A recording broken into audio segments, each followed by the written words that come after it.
Hello, it's Kate, and it's the Ordinary Earth song. It's still Friday night, and full disclosure, I've been drinking Bucks Fizz, which is 4% alcohol. I know, wild on a Friday night. Bucks Fizz, man. It's the kids' drink of choice, I think. I've got that impression. I'm not like drunk or anything, obviously. It's 4% alcohol. I just needed an amuse-bouche, which is probably going to give me horrible acid later. So I have done a reading already today, so why am I doing another one?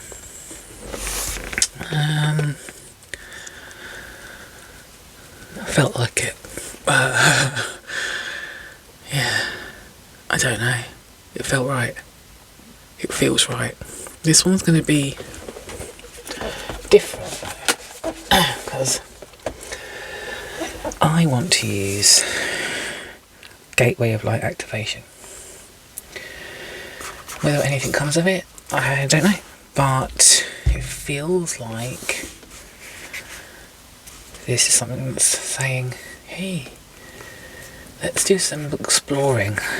Let's explore. So I'm in the mood. I'm in the mood for exploring. So let's explore what comes out of here. I might read from the book. Might use other decks. I might not. I hope you're having a nice evening. Whenever you're watching this, I hope you're having a pleasant day.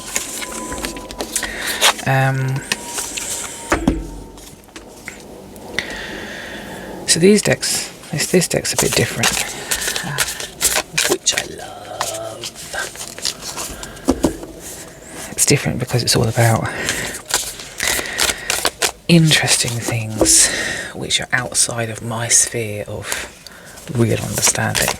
So I use these cards to really kind of open myself up to other things that are outside of my considered sphere. And it's opened me up to an awful lot of stuff, actually. Just on this card on the bottom here, the Divine Matrix, interconnectedness, synchronicity, and God incidences. I love God incidences. In fact, that's going to be our first card. The Divine Matrix. I love the complexity and the concept of the Divine Matrix.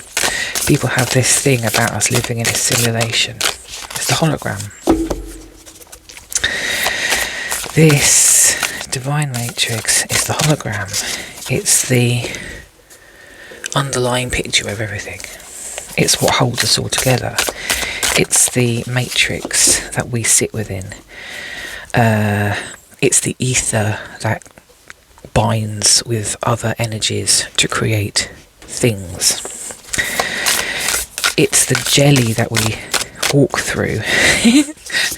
And I don't know why, but calling it the jelly really resonates with me, because I was meditating once and it felt like the energy that is in everything was so dense whilst I was meditating. The air, everything was so dense, the energy of it all.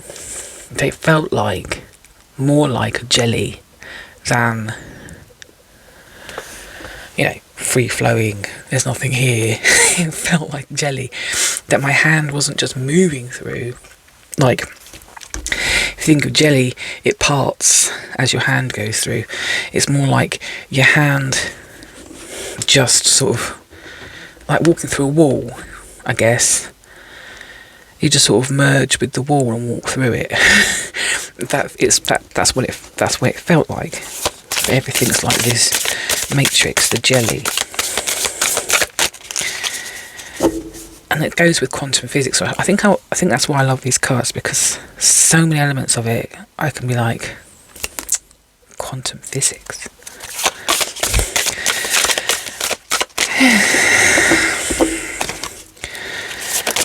I wonder if any of you have ever been interested in something like quantum physics. I knew this was going to come out. I had this in my head. Order of Melchizedek. Embraced by light. Mission uncovered. Don't give up. Interconnectedness of the jelly. I'm going to call it the jelly. The divine jelly. The matrix of the ether. The ether is the jelly, and it's everything. It surrounds everything. It's in everything, and everything moves through it. The order of Melchizedek. Melchizedek. From what I can remember of the book, because I've had this card come up a few times, there's something about that being the oldest order of something or other. I will have to look it up. Let's see what else comes out first though. Sirius, star blessings. This is a yes. So if any of you are asking a specific type of question, the answer is yes, you can proceed. I mean, I hope it's something good. I mean, if it was something like... No, I won't say that. It's okay to be seen. And you can push through. You can push through the jelly. You're a part of the jelly. You can merge with the jelly. You can push through, dude. And you can proceed with whatever it is that you're doing. Oh, there's 2 more cards. So I thought there was only... And I want to take that one because it's stuck out. I think that's enough. Somebody... More space. Here we go. I'm actually going to get a run of cards in, and maybe another run here. Let's see. Oh, look at that! Gaia Gateway activation. The Gaia Gateway sits at the centre of the Earth. And is the... I believe... Oh, if this is what I think this is exactly what I'm thinking is. So... When I first got this deck and I pulled this card, I looked into it. I was like, what is the Gaia Gateway? I've not heard of it before. If you think of all the chakras in your body, they're not just in your body, but they go up into the divine space, and they go down into the earth, the Gaia. And everybody's chakras go down into the centre of the earth, because if you think about the sphere, we're all on the edge around the sphere, but because of gravity we're always, pretty much depending on what position we're in, I guess, but the gravity is always pulling us towards the centre of the earth. So the Gaia Gateway is the chakra. I wanted to say chakric. I'm not sure that's an actual thing though. Let's Google that. Let's do some research. Chakric centre. Is that a thing?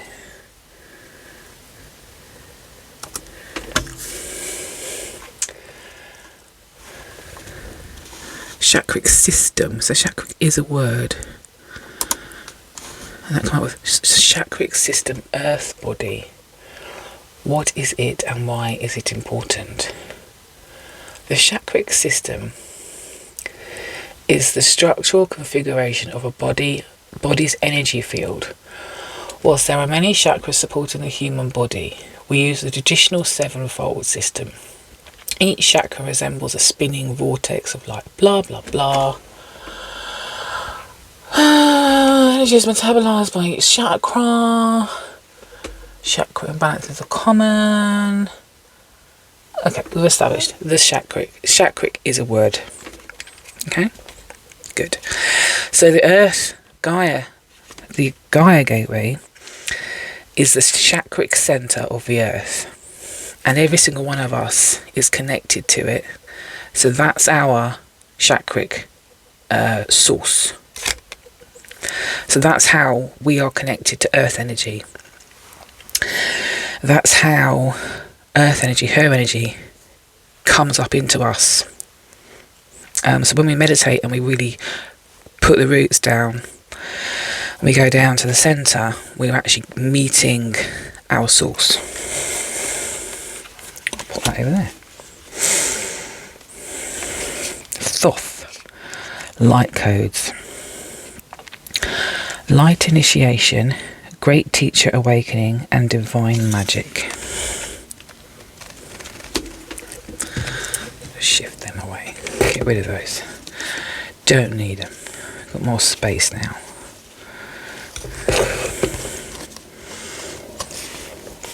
Last card. Sacred inner space. Sacral chakra. Tenderness and sensuality.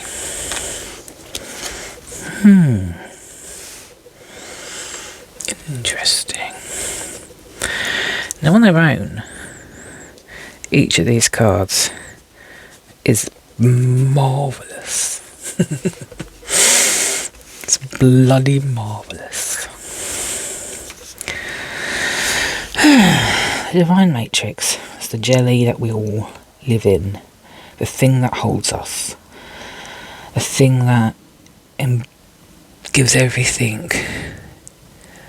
the energy body, the higher frequency. That feels like a not complete. That doesn't feel complete. Is there anything more about that? Let's have a look. What does the book say? The Divine Matrix. Now, is this... Do I assume this is in alphabetical order? I think it is. Yes, it is. The Divine Matrix. Everything is connected. Everything that was, is, and ever will be is connected by an invisible bond of energy, uniting every living being from the past, present, and future.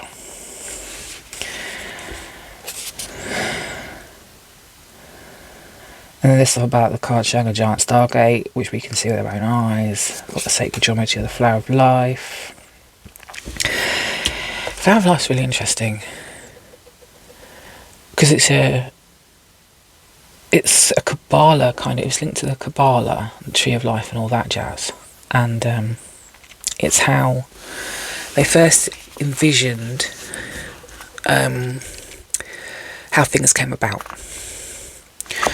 So you start with the centre, and that's all. That's like what we were before the Big Bang, if you like. And then to make so that it could know itself, it created a field of knowing, a field it could move around in. So it created this field, and then that created a circle, a shape of least resistance. So that's the middle circle. And then that created awareness of itself. And because it created awareness of itself, it went, what's my boundary? So it went out to the edge of the circle. And because it reached the boundary, it then drew another circle. So it drew another circle. And it just kept going. And these are circles of expressions of source knowing itself. And each circle would be it realising a new thing about itself. Isn't that beautiful? And this is the matrix. These are the layers of knowing. Synchronicities, coincidences.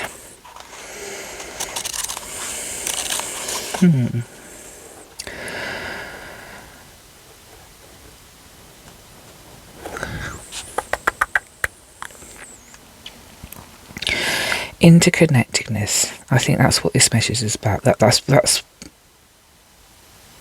Is there anything else there? Synchronicity. We talked about synchronicities briefly in the last reading.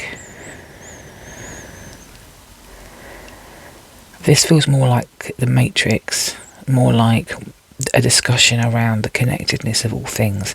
And I guess because all things are connected, it means they can all communicate, which is where the synchronicities come from. Because you ask your spirit guides to give you signs of, which way to go or how to make a decision, blah, blah, blah. They will show you synchronicities and signs and repeating numbers and stuff to give you an indication of when you're on the right track, or when they're trying to tell you something and you need to tune in a little bit more, or that kind of thing. And coincidences are basically when there's there's such a divine synchronicity in something that it just feels like it was meant to be. Like you stepped into what was foretold, I guess. That doesn't feel complete either. Let's look at the order of Melchizedek. The order. This is where I'm doing the alphabet in my head. Pronounced Melchizedek, whose name means King of Righteousness, is the first high priest mentioned in the Bible. He was the first something. The one who initiated all the great teachings that followed him. He is mentioned in several Abrahamic texts, including the Dead Sea Scrolls and also the Kabbalist Zohar. An ancient gatekeeper of the light who is dedicated to helping all those walking the spiritual path to take the initiatory steps to align with the light. The order of Melchizedek, I still can't say it. Melchizedek. Is there more to it than that? I swear. Your message, there's a message here. All of your fears, and I haven't used this book in ages, all of your fears and setbacks are being stripped from your energy now. It is essential for your old way of being to fall away and for you to go through the process of renewal in order to move forward.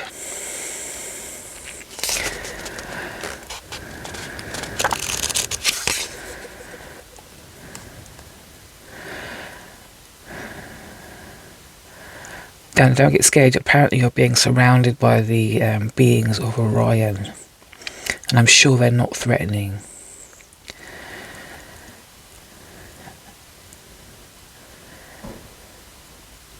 But basically this is giving you the opportunity to make a difference in the world. Which is always nice. Interconnectedness. Jelly, the divine jelly. Making a difference. Don't give up. You're embraced by light.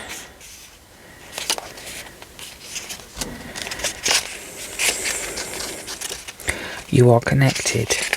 You're not alone. You're embraced by light.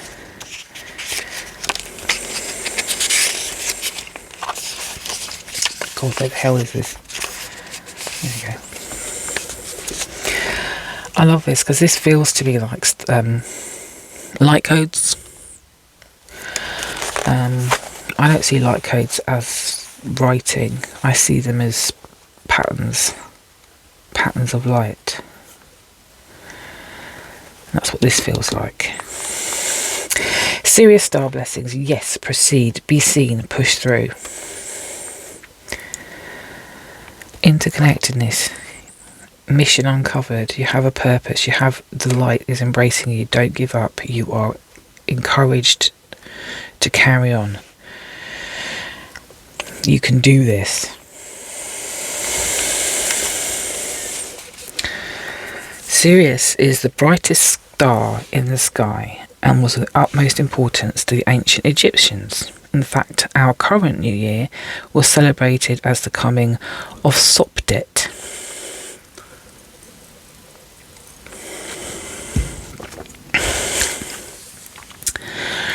The goddess queen of Sirius. as during the last week of December, Sirius can be found high in the sky between midnight and dawn. Okay, bit of history there. The message that comes with this gateway is a giant yes. It brings the energy of wishing on a star and seeing that wish coming true. This is a time for you to move forward with any projects or ideas that you have felt called to carry out. This card is telling me you've got probably a wild idea or something that you've been ahhing about for a little while, and you've been wondering whether or not it's good to proceed or good to go, or whether it was something you should even consider. Are you worth it? Are you worthy of it? And this card here is telling you that everything is connected. If everything is connected, then goddamn girl or boy, you are worthy. Because everything is the same bloody thing. You are as worthy as the next person, and they are as worthy as you. You're worthy. You have an idea. You have got some inkling, something inside you telling you something. Maybe an idea of what to explore. Go for it. And if you're not 100% sure, check. Ask your guides. Ask for guidance. Ask for some form of sign.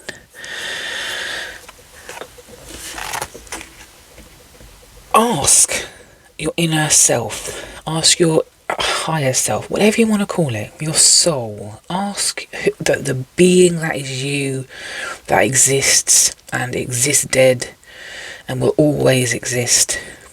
Because don't forget, the body that you're in right now is temporary, and I hate to break that to you.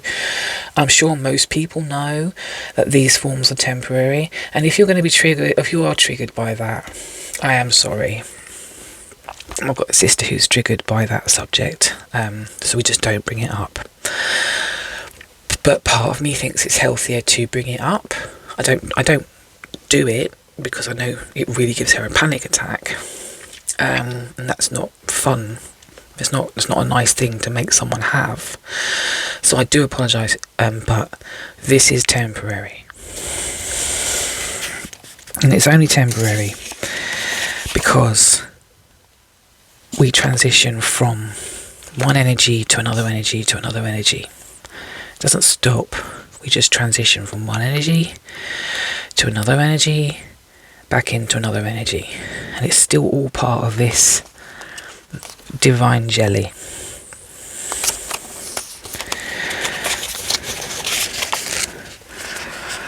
Gaia Gateway Activation. HIGHREF. Okay. The Gaia Gateway is a chakra that connects us directly with the mind and intelligence of Mother Earth. This chakra is not very well known, but is now being acknowledged as one of the key energetic spaces we can connect with to activate the ascension process.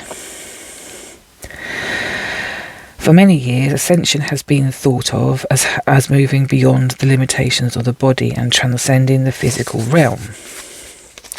But it is in fact the process of becoming present in the body in full awareness of the spirit within.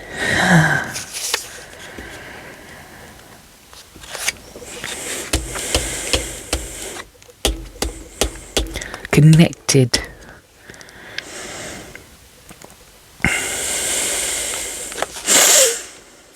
The Gaia Gateway is found below our feet under the Earth Star Chakra. Earth Star Chakra is about a foot under our feet, apparently.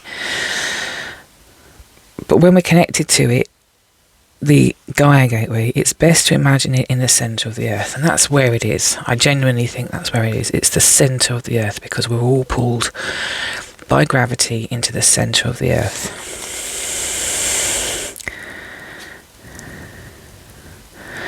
It's the best way to describe it is as a wormhole, or I don't think that's useful. If you want to imagine a wormhole, then that's entirely up to you. I imagine it as more of the centre of the earth, which is like a ball of hot light, lava, just light. I just see it as light, energy, a hot ball of energy that spins in my head. It spins, but in the centre of that, there's this peaceful space of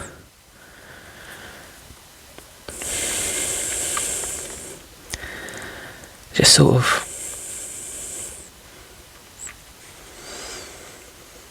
giving, receiving. I don't know. The message. Sometimes it is not our role to know how everything will unfold. When you draw this card, it's a reminder to trust the plan. I do get why people go into the whole fate thing and make, choosing our stories and stuff like that. And I do believe that there's an element of some factual truth about that, because before we come here, we do, I think, probably choose some elements of our lives that would have the aim of achieving something. So my example, as I gave in the last reading, I went through a few dark nights of the soul, which you might have seen in another reading where I drew some stuff out. And did I even post that one? No, I don't think I did, actually. So yeah, in my life I've gone through many periods where ups, major downs. But when I was younger, I knew I was going to work in a bookshop, and I worked in a bookshop because of some of these downs. And working in the bookshop was just like great. I was on my feet all day. I was around books, which I loved. It did open me up to conversations with God and all the spiritual stuff, which then gave me that different perspective. It was a new perspective on life, which I hadn't had before. But let me tell you another element of that story. When I was a child, I was obsessed with a program that was all about fashion and models, and they were walking down the runways and looking beautiful. I wanted to be a model, or I wanted to dance. I wanted to perform. I couldn't go to performance art school because it was too expensive.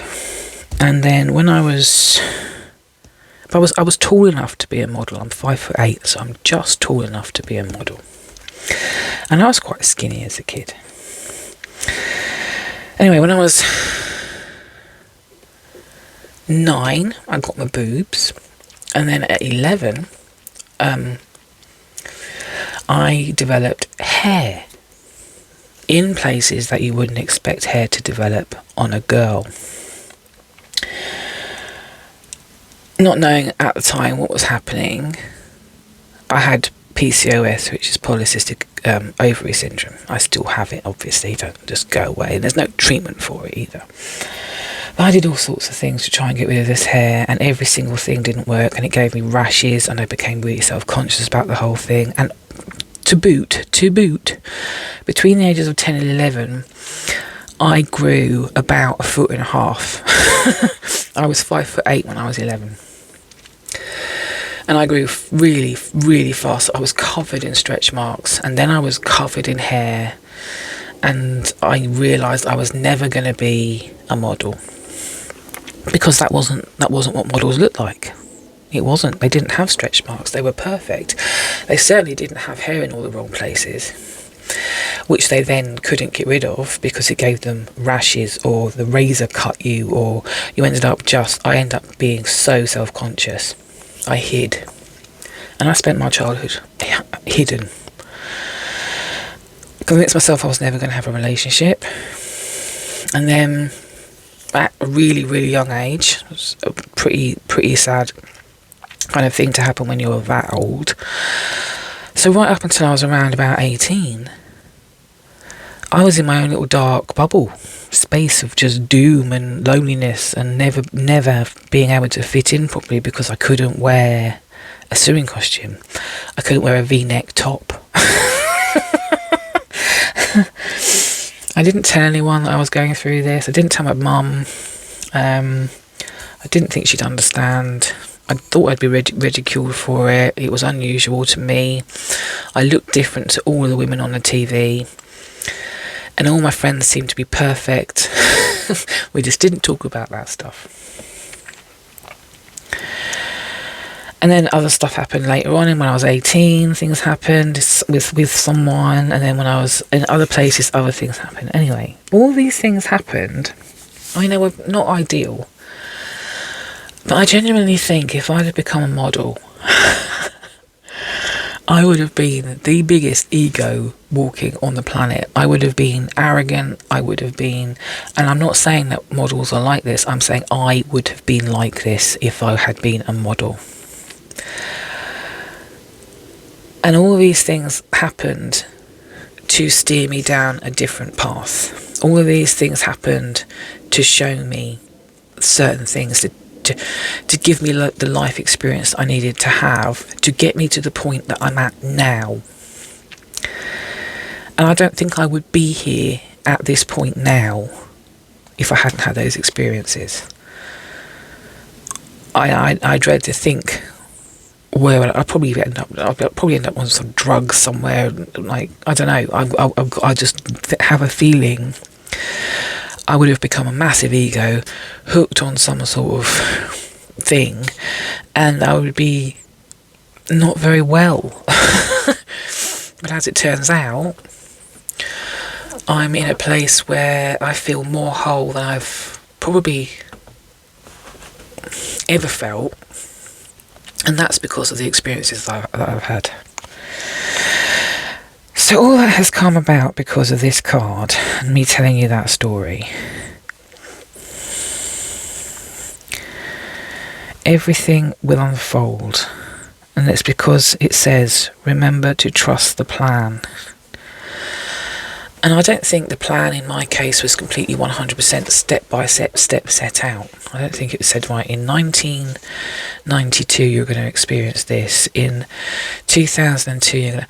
I don't think it was that definitive. It was, at some point you're going to have an experience that's going to give you this outlook. And then how you respond at that time will determine which of the possible branches that you might take off, which path you could potentially take at that point. But whatever path you take is going to take you to another point. And again, when you get to that point,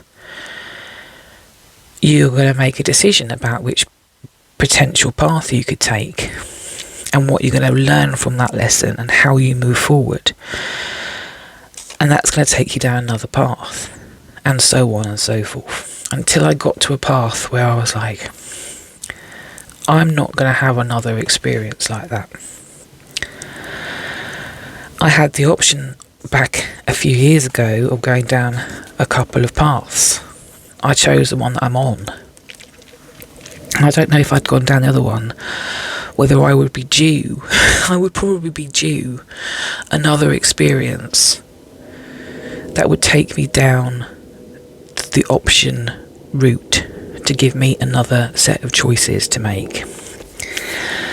And I'm not saying I'm never going to have another bad experience, because that's completely not feasible. Everybody has, you need challenge in your life. You need difficult experiences to help you remember certain aspects of yourself and to bring those aspects out, aspects of how you cope with life. Anyway, so all of that is from that one sentence. When you draw this card, it's a reminder to trust the plan. The plan isn't so much a plan. It's, for me, I genuinely believe it's a series of events where you can choose different paths. The wisdom of God is with you at all times, because she's at the centre and everything's drawn to the centre.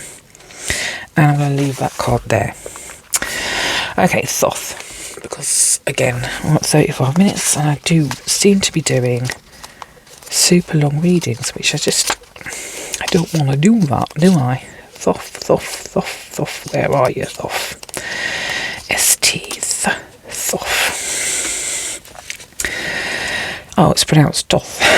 Also known as Tehati, is the ancient Egyptian ibis-headed god of writing, divine magic and the moon. Acknowledged as a sacred scribe. So his words are light initiatives, great teaching, awakening, divine magic. And that's this card here. Thoth. What's the message? You are blessed to connect with Thoth. You are going through a powerful set of light initiations at this time, and these are preparing you to lead and teach from a powerful space of love. In order to complete the process, there will be a release of old ideas and limiting stories, but this is necessary for you to connect with the true power within you. See, with that story I just told you, I'm at the place where I am now because I recognised every single aspect of my story. I've written it down several times. But the last time I really looked at it, I let it go. I realised it was in the past. I realised that it is no longer who I am. I know for a fact, 100%, I am not that person anymore. That is not, I wouldn't even recognise. If I went back in time and saw myself, I would take myself to one side and have a little chat, because there's certain things I'd love to say. One of those would be, it's going to be okay. The other one is, I love you, I am you, I love you. Another one would be, you're not alone. You are never alone.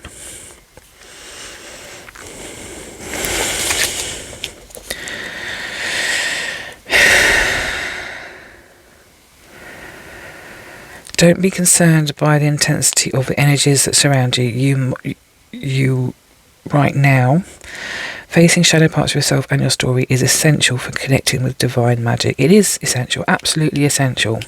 You have to face it, you have to accept it, and you have to say, thank you for the lesson. Thank you very much for showing me some parts of myself, and bringing actual, even though it's a shadow, it brings light to elements of yourself that were in the shadow, and it's only through going difficult experiences that the light is shone on those aspects. And when the light is shone, you have the choice. You have the choice of looking at it and either wallowing and really letting it dig deep into you and destroy you and make you feel depressed or doubtful or stressed or frustrated, or all the experiences, all the feelings. Or you could look at it and say, yeah, I acknowledge that that's actually some stuff that I've been through, and it was difficult. It was really difficult. But I've realised these things about me. I realised that this is how I've responded in the past, and these are the reasons why I responded like that in the past. But if I was to have that same experience now, would I respond in the same way? Would I believe the same things about myself? Probably not. Because you're changed, you are a different person. And if that's the case, you've let it go, it's gone, it's in the past, it's done. You cannot change it, but you can move on. Accept it and move on. Last one. Sacred inner space. Sacred inner space. I love that film, Inner Space. Jeff Goldblum. Is that Jeff Goldblum? I don't know. So this is the chakral centre. It's found at the belly button and is the energetic centre that governs our reproductive system and all forms of expression connected to it. Everything from our sexuality to our capacity to express the tender, more sacred parts of ourselves is connected to this chakra. the message. You are being guided to the gateway of your sacred self. This is an opportunity to recognise that the more tender and vulnerable aspects of your being hold keys to great power, which ties in with what I was just saying. Honour the sacred within. Reclaim any parts of yourself that you are disconnected from or abandoned. Oh, that's bringing the light to the shadow. If you want to experience more love and belonging, look within. Accept yourself, dude. Really, honestly, accept yourself. The book doesn't say that. I just said that. Accept the fact that you've been through those experiences. This isn't a matter of moving on and just being like, everything's fine now. It's a matter of acknowledging that those things happened. Acknowledging it. Telling it, knowing you are different now. Knowing that you would make different choices now. Knowing your responses would be different. Knowing you are different. And letting it go so that it's not something that goes around in your head constantly and causes more doubt, more fear, more frustration, because it's not something that you can do anything about. It's not something you can go back and change. But you can accept it and let it go. There is a huge lesson in finding love within yourself. Love yourself. Accept yourself. Every part of yourself. Everything you've been through. Love it. Love you for going through that experience. Love you for coming out the other end. Love you for having the strength to get to the other side. Love you for all the choices that you've ever made, all the people you've ever loved, all the joy you've brought into people's lives. Love you for the beauty that you've created. Love you for the beautiful person, being that you are.